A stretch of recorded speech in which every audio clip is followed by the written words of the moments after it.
at their intervention, entire empires humbled.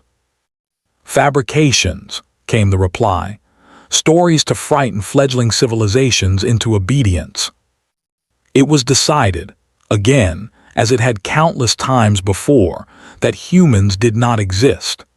The very thought of them was dismissed as a superstition, no more credible than ghost fires or planet spirits. And so, with smug certainty, the Council laughed away the myth of humanity. They never imagined how soon the laughter would die. Echoes in the void. The first sign arrived not as a fleet, but as a whisper. In the remote star-swept reaches of the Perseus Arm, a listening station maintained by the Voric Empire detected a transmission. It was faint, distorted, and buried beneath radiation storms.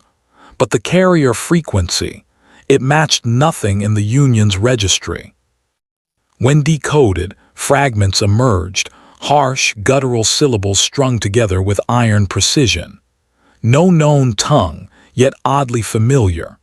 The archivists traced the sound through layers of forgotten history until one dared to speak the word aloud.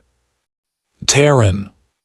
The Council dismissed it, a ghost signal, a mimicry caused by interference, but within weeks more anomalies followed. Unregistered vessels, brief sensor contacts that flickered into existence and vanished. Weapons signatures with energy profiles predating Union technology. Like shadows at the edge of perception, the presence taunted them. Explorers were dispatched, patrols swept the void, nothing was found. Still, unease grew. Among the junior officers, whispers spread, were the myth stirring? Were the non-existent vessels real after all? The admiral scoffed. "Superstition infects the weak. There are no humans. We rule this galaxy unchallenged." But when the silence fell across their instruments on the frontier world of Kersh IV, no one laughed. For the silence was absolute, not the absence of sound, but the absence of existence. An entire sector went dark, as if swallowed whole. And then they came. The breaking of certainty. Kersh IV was a fortress world. Orbital batteries ringed its skis, fleets patrolled its trade lanes, and garrisons of millions ensured its authority. No outsider could approach unnoticed. So when the first vessel appeared, sensors should have screamed. Instead, every system froze. Displays stuttered, readings collapsed into meaningless static. Crews struck consoles in panic. Through the void, a single silhouette slid into orbit. It was vast, larger than any Union dreadnought, yet moving with impossible grace. Its hull was matte black, absorbing starlight, swallowing sensor beams. There were no identifying marks, no insignias, no registration codes. It was as though the ship refused to exist within the framework of known physics. Whispers broke across every command deck. "A ghost. No signature, impossible. It cannot be real." And then from the void, more arrived. Dozens, scores. Entire formations of vessels slid into reality without warp flares, without drive emissions, without a whisper of warning. They were there, and yet every system insisted they were not. The non-existent vessels. Panic rippled through the fleet. Some shouted for identification, others fired blind volleys of plasma into the darkness. Not a single round found its mark. The weapons simply dissipated, swallowed like raindrops into an ocean. Then a voice spoke. It was broadcast across every channel, every frequency, every thought-linked comm line. The words were harsh, alien, yet the meaning was undeniable. "We warned you, you called us myth, you called us nothing. Now you will remember our name." And in that silence, one word etched itself into the bones of every being who heard it. Human. When the myths walked, the Council dispatched fleets to Kersh IV. Entire armadas converged upon the system, thousands of ships, the pride of the Union. They expected a decisive display, the crushing of an upstart. What they found was annihilation. The human fleet did not maneuver like theirs. It did not obey the laws of combat written in 1,000 years of doctrine. The vessels flickered between positions, striking from angles that sensors refused to recognize until it was too late. Union dreadnoughts burned, their armor torn apart in single salvos. Escort wings disintegrated before their pilots even registered lock-on. Planetary shields, said to be impenetrable, folded like paper beneath weapons no archive had ever recorded. The sky itself became fire. Yet through it all the humans did not shout, did not gloat, did not even broadcast demands. They fought in silence as though delivering a lesson. Every movement spoke of practiced ease, of wars fought in ages beyond memory.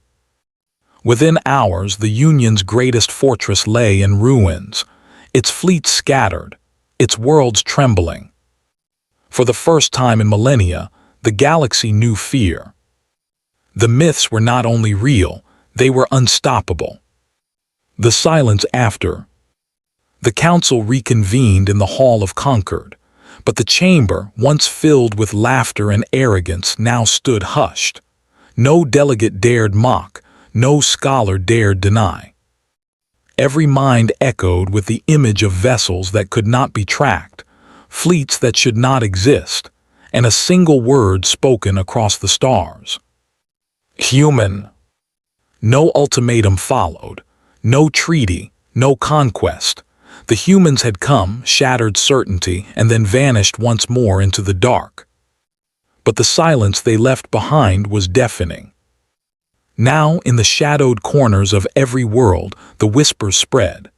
Admirals feared to patrol the void. Citizens trembled at the thought of shadows on their skis. Leaders who once laughed at myths now shuddered at the memory of black holes blotting out the stars. The galaxy no longer mocked the legend. The galaxy whispered it. And somewhere beyond the veil of known space, the non-existent vessels waited. There were many things the galactic Concord valued above all else: knowledge, control, and certainty. Across 1,000 star systems, senators and warlords alike prided themselves on keeping archives so complete that nothing, no species, no legend, no shadow, was left unrecorded. And yet there was one stain on their certainty.